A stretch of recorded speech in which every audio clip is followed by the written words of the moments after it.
Carl, thank you so much for always having me on. You've been instrumental in helping to tell this story to your listeners and get this to a broader audience, so thank you so much. Absolutely. Yes, Dinesh and Debbie D'Souza donated $100,000 to this fund that was just started by a woman named Cynthia Hughes, who I'm in daily correspondence with.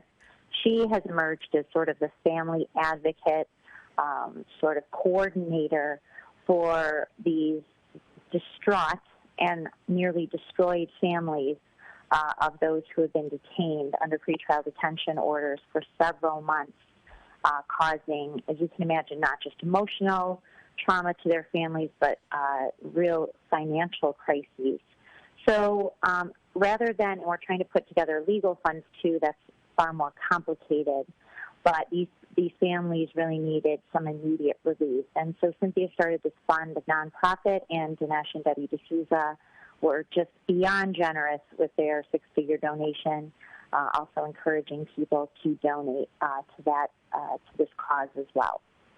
All right, so that is patriotfreedomproject.com, and this is the way that I look at it. Every one of you that are in the listening audience, we can act like we're embarrassed of these people like Republicans in Washington, D.C. do, or we can recognize that a lot of these people, not all, but a lot of them are being held as political prisoners. They would do the same to us if they had the opportunity to do so. So please go to patriotfreedomproject.com. No one has asked me to do this. I'm going to donate there as well this evening, and I'm not a rich man. I don't have a buttload of money. But I can tell you this is a cause that I want to be a part of, because this could happen to either one of us, or any one of us, rather, that happen to love freedom and don't want radical socialists to take over the country. So, well, thank Julie, you for that, Carl. Thank you. Absolutely, absolutely. Okay, so the first thing I want to get to is I think this appellate court overturning the pre-trial detention for the January 6th detainees is huge.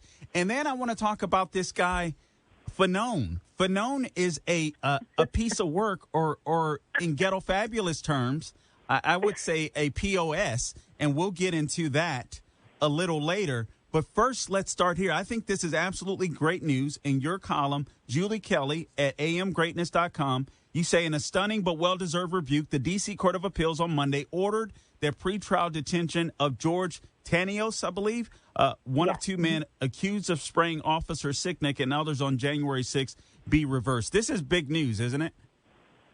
It's huge news, and I will tell you, of all the stories that I've followed, George's case is one of the most egregious to me. And when I got the text from his fiancée, basically wife, they have three children, young children together, when she texted me Monday night to tell me about the appellate court ruling, I was practically in tears. I was so happy for them.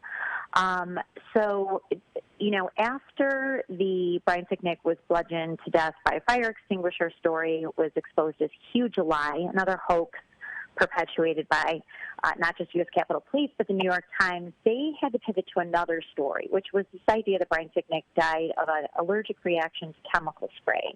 Right. Lo and behold, early March, George Tanios and Julian Cater are arrested and charged with spraying Sicknick and a few other officers.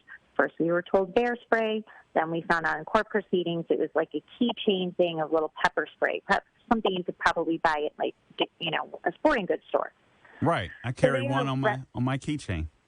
There you go. So they allege that not George, but Julian Cater actually sprayed it in the police in direction of the police officers. George Tanios had a backpack. They had some chemical spray in there because, as you know, a lot of protesters went there with something, thinking there would be violence with Antifa or BLM protesters, because that had been the case in D.C. for months. So at any rate, they were both arrested, hauled off to this jail in D.C., the deplorable jail. And in May, Judge Tom Hogan, who is a Reagan appointee, 83 years old, should have retired a long time ago, denied bail to both men, including a $15 million bond package put together by Julian Cater's family. And both men have been rotting away in this jail ever since. And the appellate court did not overturn Julian Cater's pretrial detention, but did overturn George Tanya's in a very, I think, brief but blunt decision that was issued Monday night. Okay, and we have 1 minute before the break, Julie, so if you can just stick with me as long as possible, you just let me know when you have to go here. Yeah.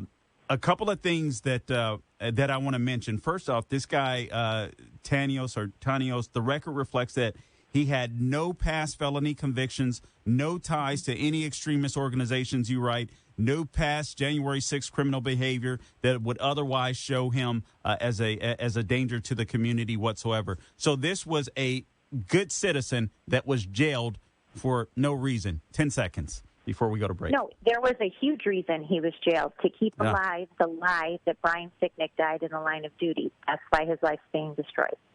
Good point. That's why we love her. Julie Kelly from AM Greatness. You're listening to The Larry Elder Show. We'll be back with our guest, Julie Kelly from AM Greatness, in just a few.